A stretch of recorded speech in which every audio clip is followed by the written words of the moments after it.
Oxygen एक colourless, tasteless and odourless gas होती है।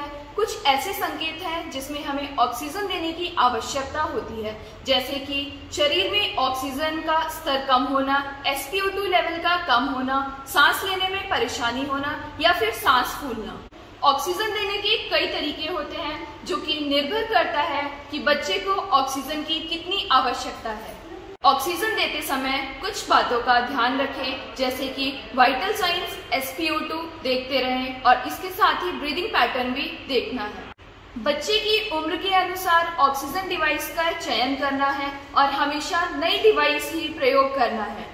ऑक्सीजन थेरेपी के दौरान हमें बच्चे की नॉस्ट्रिल्स को देखते रहना है कि ऑक्सीजन की वजह से कहीं कोई इंजरी तो नहीं हुई है। ऑक्सीजन देने के लिए हमें कुछ आर्टिकल्स की आवश्यकता होती है, जैसे कि ऑक्सीजन सोर्स जिसमें सेंट्रल सप्लाई और ऑक्सीजन सिलेंडर आता है, ऑक्सीजन डिलीवरी डिवाइसेस जिसमें मास्क, नेजल प्रोंग्स और ऑक्सीजन हुड होता है, adhesive tape to secure the tube, एक कटोरी में पानी, kidney tray to discard the waste, torch to check the patency of the nostrils, swab sticks nostrils clean करने के लिए, spirit swabs, gauze pieces to clean the tubings, pulse oximeter oxygen की मात्रा देखने के लिए। ऑक्सीजन देने के कई तरीके होते हैं, जैसे कि nasal cannula, nasal prongs, simple face mask, oxygen hood, partial rebreathing mask, non rebreathing mask और वेंचुरी मास्क। नेजल कैनुला यह सबसे आसान और सुविधाजनक तरीका होता है। इससे 24 to 40% FiO2 डिलीवर करते हैं और इसमें फ्लो रेट 1 to 5 लीटर पर मिनट होता है।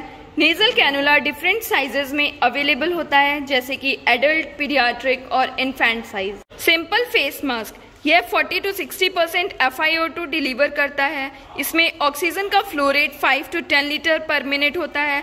फेस मास्क नेजल कैनुला से ज्यादा आसान और सुविधाजनक होता है।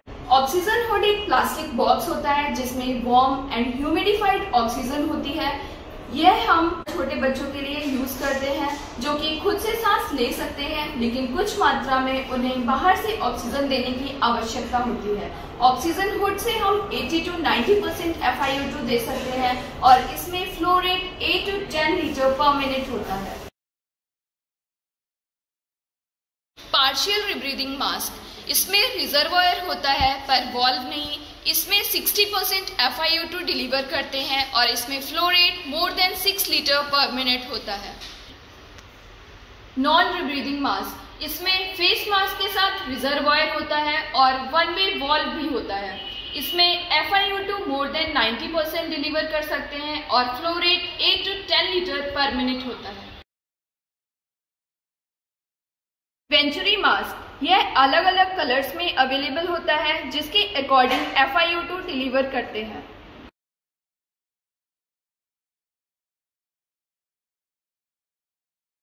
देने से पहले हमें कुछ बातों का ध्यान रखना है, जैसे कि मरीज की सही पहचान करें, उसके बाद बच्चे को और उनके परिजनों को अपना परिचय देंगे और ऑक्सीजन देने की प्रक्रिया के बारे में बताएंगे। इसके बाद हमें फिजिशियन का ऑर्डर देखना है और सही ऑक्सीजन डिवाइस सेलेक्ट करेंगे और अगर बच्चा बड़ा है तो उसे सेमी फाउलर पोजीशन देंगे। ऑक्सीजन देने के लिए सबसे पहले आर्टिकल्स अरेंज करेंगे। इसके बाद हाथों को अच्छे से धोएंगे।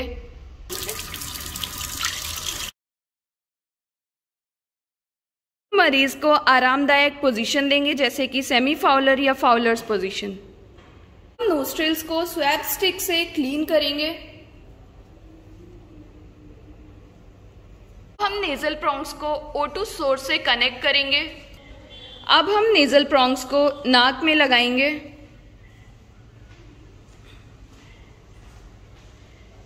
और फ्लो रेट को 2 to 4 लीटर पर मिनट पर सेट करेंगे और ट्यूबिंग को कान के पीछे से ले जाकर फिक्स कर देंगे और नेजल प्रोंग को एडहेसिव टेप से फिक्स करेंगे।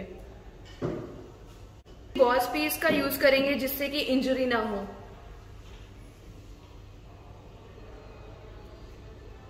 और मरीज के वाइटल साइंस और SpO2 मॉनिटर करेंगे। सबसे पहले ऑक्सीजन मास्क को O2 सोर्स विद ह्यूमिडिफायर से कनेक्ट करेंगे।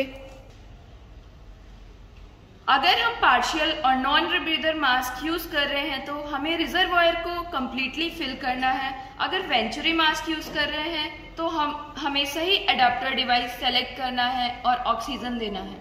इसके बाद हम O2 ट्यूबिंग को बाउल ऑफ वाटर में डिप करेंगे और पानी में बबलिंग को चेक करेंगे। अब हम फेस मास्क को पेशेंट के मुंह और नाक को कवर करते हुए लगाएंगे और ट्यूबिंग को सर के पीछे फिक्स कर देंगे और मास्क को बच्चे के फेस के अकॉर्डिंग सेट करेंगे और साथ ही साथ वाइटल साइंस मॉनिटर करेंगे और मरीज को आरामदायक पोजीशन देंगे। ऑक्सीजन हुड, सबसे पहले ऑक्सीजन हुड को नॉर्मल सलाइन स्वैप से क्लीन करेंगे।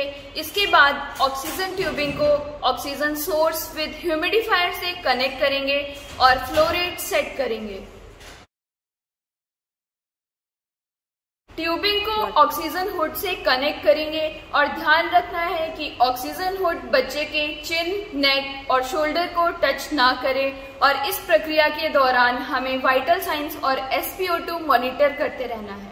हम आर्टिकल्स रिप्लेस करेंगे और हैंड वॉश करेंगे और पेशेंट के वाइटल साइंस, SpO2 और कंडीशन कंटिन्यूअसली मॉनिटर करेंगे। हमें पेशेंट के नोस्ट्रिल्स को देखना है कि कहीं ड्राइनेस और इरिटेशन तो नहीं हुआ है।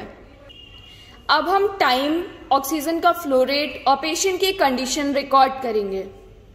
ऑक्सीजन देने के बाद होने वाली कॉम्प्लिकेशंस को रोकने के लिए हमें कुछ बातों का ध्यान रखना है, जैसे कि मास्क को ड्राई और क्लीन रखना है, माउथ को हर 2 से 3 घंटे में क्लोरहेक्सिडिन या फिर बीटाडीन से क्लीन करना है, ह्यूमिडिफायर का पानी डेली बदलना है और हो सके तो ऑक्सीजन ट्यूबिंग्स भी हर 2 से 3 दिन में चेंज करना है।